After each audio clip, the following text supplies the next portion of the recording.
Varicose veins consultation ఉచితం. అవిస్ hospitals Telangana మరియు ఆంధ్రప్రదేశ్.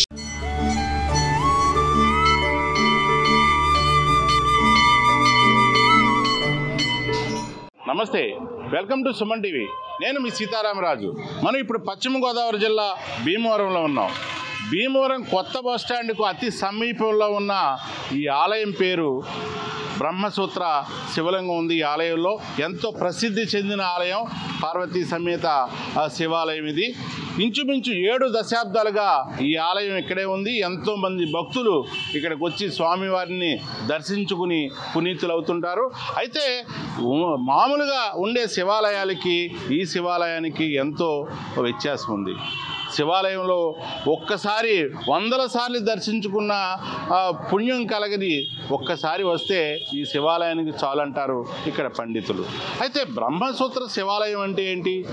మామూలుగా బ్రహ్మసూత్ర శివాలయం అని పిలుస్తుంటావు, కానీ బ్రహ్మసూత్ర శివాలయానికి ఉన్న ప్రత్యేకత ఏంటి? ఇవన్నీ కూడా ఈ ఎపిసోడ్లో మన పండిత్ గారిని, వేద పండితులను అడిగే ప్రయత్నం కూడా చేద్దాం. ఒకసారి వారిని కూడా పలకరించే ప్రయత్నం ఈ ఎపిసోడ్లో చేద్దాం. మీరు కూడా నాతో ఫాలో అవ్వండి.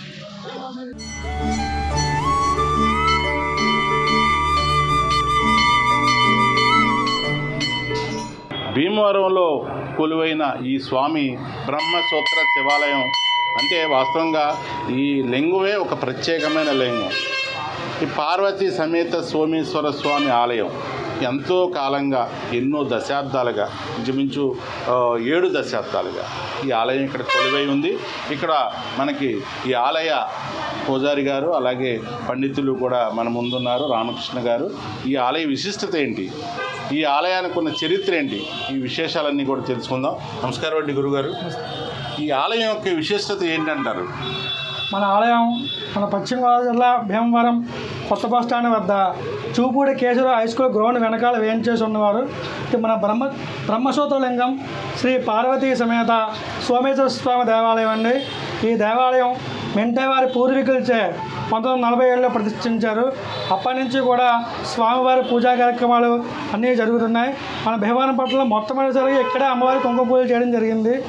అలాగే ఈ బ్రహ్మసూత్రానికి విశేషం ఏమిటా అంటే, బ్రహ్మ విష్ణు మహేశ్వర తత్వంతో బ్రహ్మతత్వం భూతత్వంలో ఉంటూ, విష్ణుతత్వం మధ్యలో ఉంటూ, శివతత్వం పైకి కనిపిస్తూ ఉంటుంది. బ్రహ్మసూత్రం అనగా ఆ శివలింగానికి గీతలు ఉంటాయన్నమాట. కింద నుంచి బ్రహ్మసూత్రం అంటే బ్రహ్మత్వంలో నుంచి కింద నుంచి పైకి శివలింగానికి గీతలు కలిగి ఉండే బ్రహ్మసూత్రం. మనం మామూలు శివాలయానికి వెళ్తే ఎంత పుణ్యం వస్తుందో అంతకన్నా ఈ శివాలయం ఒక్కసారి వస్తే ఎన్నో వేలసార్లు వచ్చిన ఫలితం వస్తుంది. ఒక పారాయణ చేసిన, ఒక స్తోత్రం చేసిన, ఒక అభిషేకం చేసిన, ఒక దర్శనం చేసిన ఎన్నో వేల రెట్లు మనకి దీని అంకె మన కోసం చెప్పుకోవడమే తప్ప దీని అతీతమైన, ఎంతో అతీతమైందనమాట. సంఖ్య మన కోసం చెప్పుకోవడం ఇన్ని రెట్లు అని మన కోసం చెప్పుకోవడం తప్ప ఒక్కసారి దర్శించే మనకి ఎంతో పుణ్యం.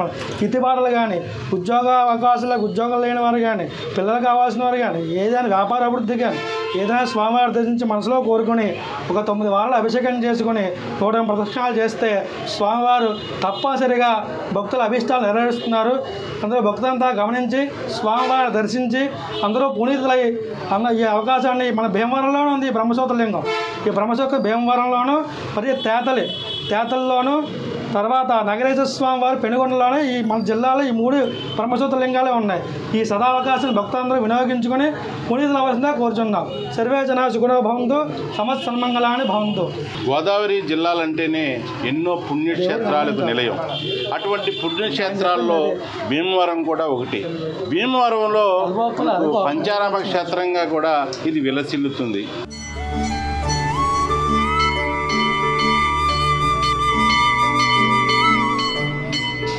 భీమవరం కొత్త బస్టాండ్ దగ్గర శ్రీ బ్రహ్మసూత్ర సోమేశ్వర ఆలయం ఉందండి. ఇక్కడ ఆలయ ప్రధాన అర్చకులు విలువెల రామకృష్ణ శాస్త్రి గారు. ఇక్కడ ఈ స్వామి విశేషమైన ఫలితాలు ఇస్తున్నారు మా అందరికీ. మేము ఒక 2 ఏళ్ల నుంచి ప్రతి సోమవారం ఇక్కడ పారాయణం చేస్తున్నామండి. ఈ ఆలయానికి ఉన్న విశిష్టత 1974 సంవత్సరంలో మెంటేవారి పూర్వీకులు నిర్మించారండి ఈ గుడిని. ఇదొక్కటి బ్రహ్మసూత్ర శివాలయం అండి. మా పంచరామ క్షేత్రం ఉంది, భీమేశ్వరం కూడా ఉంది, కానీ ఇది బ్రహ్మసూత్ర శివాలయం అండి. ఈ ఆలయం ప్రత్యేకత. ఈ ఆలయంలో రామకృష్ణ శాస్త్రి గారు విశేషమైన పూజలు, విశేషమైన అలంకరణలు చేసి స్వామివారికి చాలా సేవలు చేస్తున్నారండి. వాటిలో భాగంగా మేము కూడా ప్రతిరోజు ప్రతి సోమవారం పారాయణం చేస్తున్నాము. మహాశివరాత్రికి ప్రతి నెల ఒక విశేషమైన అలంకరణ, భస్మాభిషేకం, విశేషమైన కార్యక్రమాలు, ప్రతి సోమవారం పారాయణాలు, పూజలు ఉంటాయండి. ఈ స్వామికి ఏ ఒక్కటైనా ఒక్కసారి అభిషేకం చేసుకున్న 100 రెట్లు ఫలాన్ని ఇస్తుందండి. మా అందరికీ పుట్టిల్లు లెక్కండి ఇది. సో మేము ఎవరెక్కడ ఉంటామో కూడా తెలియదు. ఈ గుడి వల్ల అందరం వారం చదువుకోవడం వల్ల అందరము కష్టసుఖాలు చెప్పుకొని అక్క చెల్లెల్లా ఉంటున్నాము. ప్లస్ ఇక్కడ శివాలయం ఏంటంటే ఈ చెట్లు ప్రత్యేకత అండి. రావి చెట్టు, వేప చెట్టు పార్వతీ పరమేశ్వరులు అంటారు. మనకు పెళ్లి కాని వాళ్ళకి, మనకి ఏమైనా కోరికలు నెరవేరని వాళ్ళకి 11 ప్రదక్షిణాలు చేస్తే కోరికలు తీరుతాయి అనేసి మన పంతులు గారు చెప్పారు.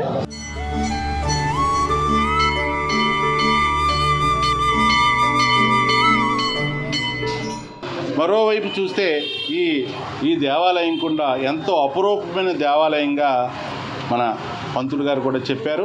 దర్శించుకుంటే తాము కోరిన కోరికలు తీర్చే స్వామి ఇక్కడ ఉన్నారు. అలాగే ఇక్కడున్న బ్రహ్మసూత్ర శివలింగం కూడా చాలా అరుదైనది. దీన్ని దర్శించుకోవడం ఎంతో ముఖ్యమని కూడా పంతులు గారు చెప్తున్నారు. ఇది తాజా ఎపిసోడ్. మరి ఎపిసోడ్తో మీ ముందుంటా. Please subscribe Suman TV.